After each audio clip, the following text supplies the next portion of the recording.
हमारी इस दुनिया में एक ऐसी भी जगह मौजूद है जहां पर रहने वाले किसी भी इंसान की मृत्यु नहीं होती। इस जगह रहने वाले हजारों साल पहले भी जिंदा थे और आज भी जिंदा है।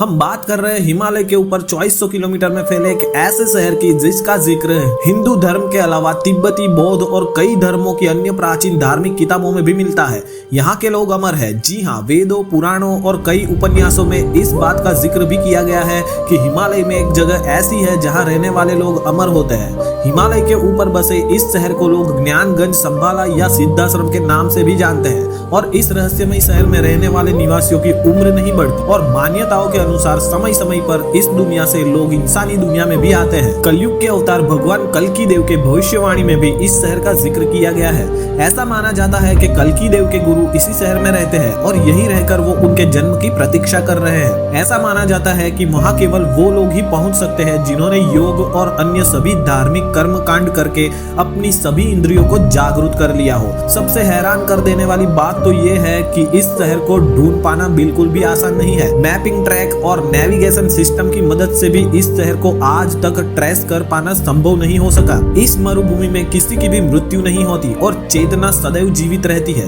प्राचीन ग्रंथों और मान्यताओं के अनुसार ज्ञानगंज बर्फ से ढके पहाड़ों से घिरा हुआ है। आधुनिक समय में ज्ञानगंज तिब्बत के कैलाश पर्वत और मानसरोवर झील के निकट स्थित है। धार्मिक मान्यता के अनुसार इस जगह पर एक आश्रम है। कहा जाता है कि इस जगह सैकड़ों ऋषिगण हजारों वर्षों से ध्यान करते हुए देखे जा सकते हैं। हिंदू वेद पुराणों की बात करें तो हिमालय के रहस्यमय शहर का जिक्र रामायण में भी मिलता है, परंतु उससे भी पहले यानी सतयुग में भी इस जगह का जिक्र एक बार मिलता है। विष्णु पुराण के अनुसार जब समुद्र मंथन हुआ था तब उससे अनेकों जड़ी बूटियां और अमृत के साथ संजीवनी बूटी भी निकली थी, जिसे हिमालय में एक गुप्त जगह पर रखा गया था। ये वही ज्ञानगंज मठ था जहाँ संजीवनी बूटी को रखा गया था। रामायण के अनुसार विश्वामित्र श्री राम और लक्ष्मण जी को वेदों, ग्रंथों और शास्त्रों के साथ अष्ट सिद्धियां और नौ निधियों की जानकारी के लिए इस जगह पर ले गए थे। चाइना की सरकार ने कई बार इस जगह को ढूंढने की कोशिश की, लेकिन वह असफल रहे। बताया जाता है कि 60 से लेकर 80 के दशक में कई वैज्ञानिकों ने इस जगह को ढूंढने में कई साल बिता दिए और उन्हें इस रिसर्च में कुछ ऐसी बातें जानने को मिली जिसे देखकर वे हैरान रह गए। उनकी रिसर्च में यह पता चला कि यह दिव्य शहर हिमालय पर मौजूद है और यहाँ पर दिव्य शक्तियाँ आज भी मौजूद है।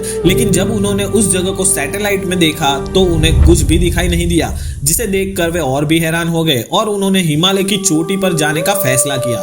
जब उन वैज्ञानिकों ने चीनी सरकार को यह पुख्ता सबूत दिखाया तब चीनी सरकार ने उन्हें हिमालय पर जाने का ऑर्डर दिया और वहां सब अपनी एक टीम बनाकर हिमालय के दिव्य शहर को खोजने निकल पड़े।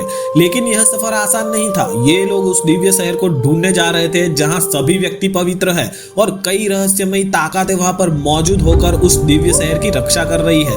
चीनी सरकार ने संग्रीला को खोजने का मिशन 80 के दशक में शुरू कर दिया था। इस मिशन के चलते उन्हें खोज के दौरान हैरान कर देने वाले नजारे देखने को मिले, जिसने उनके होश उड़ा कर रख दिए।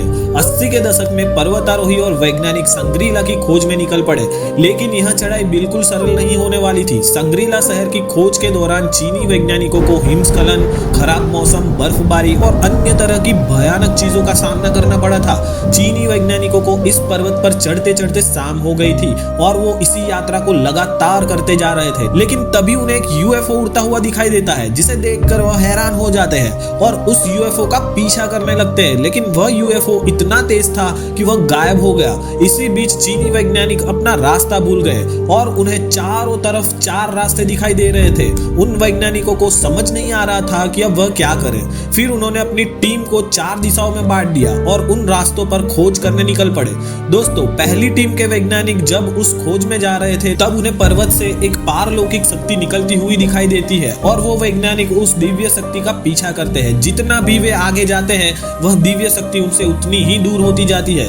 दोस्तों, करीब 6-7 घंटे चलने के बाद उन्हें एक रहस्यमय इलाका दिखाई देता है जहां चारों तरफ जुगनू दिखाई देते हैं और वह पूरा शहर वीरान होता है। वहां कई प्रकार के पंछी और दिव्य शक्तियां उन्हें दिखाई देती है। जब चीनी वैज्ञानिकों ने अपनी दूरबीन का इस्तेमाल किया तो उन्हें एक दिव्य शहर में एक दिव्य मंदिर दिखाई देता है जहां उन्हें भगवान शिव की साक्षात प्रतिमा दिखाई देती है और उनके आसपास रहस्यमयी तरह की शक्तियां आती जाती नजर आती है। जैसे ही वैज्ञानिकों की टीम उस शहर में जाने की कोशिश करती है, वैसे ही उन्हें एक जोरदार आवाज सुनाई देती है और एक वैज्ञानिक कहता है कि यह एक दिव्य शहर है, हमें इस शहर के दर्शन करके यहाँ से चले जाना चाहिए। लेकिन वैज्ञानिकों की टीम अपने उस पर्वतारोही की बात नहीं सुनते और वह उस दिव्य शहर में जाने की कोशिश करते हैं कि तभी ही एक बड़ा सा भूस्खलन आता है और वो सभी वैज्ञानिक तुरंत पीछे की ओर भाग जाते हैं। लेकिन वो भूस्खलन इतना तेज था कि कुछ वैज्ञानिक वहीं मर जाते हैं और उनमें से एक वैज्ञानिक बच निकलता है क्योंकि उसने उस दिव्य शहर को नहीं देखा था।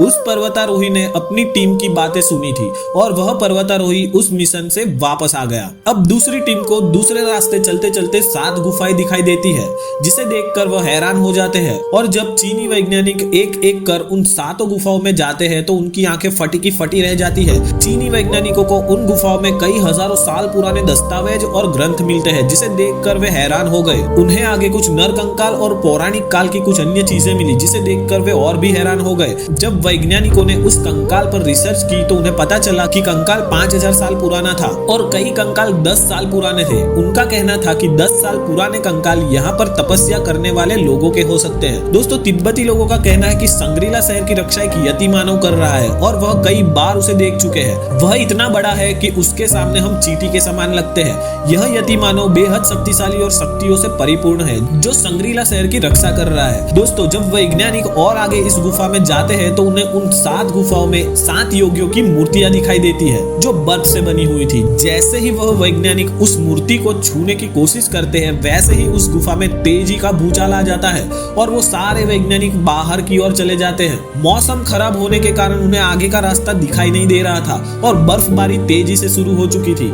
और वैज्ञानिकों की टीम ने फैसला किया कि वे वापस लौट जाएंगे और सारे वैज्ञानिक वापस लौट गए। प्राचीन ग्रंथों और मान्यताओं के अनुसार ज्ञानगंज 8 पंखुड़ियों वाले कमल की संरचना जैसा दिखाई देता है। यह बर्फ से ढके पहाड़ों से घिरा हुआ है। यह पृथ्वी और स्वर्गलोक को जोड़ता है और उसके केंद्र में खड़ा है। हाँ, जिन लोगों ने ज्ञानगंज या संभाला को देखा है उनके लिए यह एक झिलमिलता शहर है। इसके अंदर रहने वाले अमर है जो दुनिया के भाग्य का मार्गदर्शन करते हैं। दोस्तों, ऐसे ही इंटरेस्टिंग वीडियो को देखने के लिए चैनल को जरूर सब्सक्राइब करें। धन्यवाद।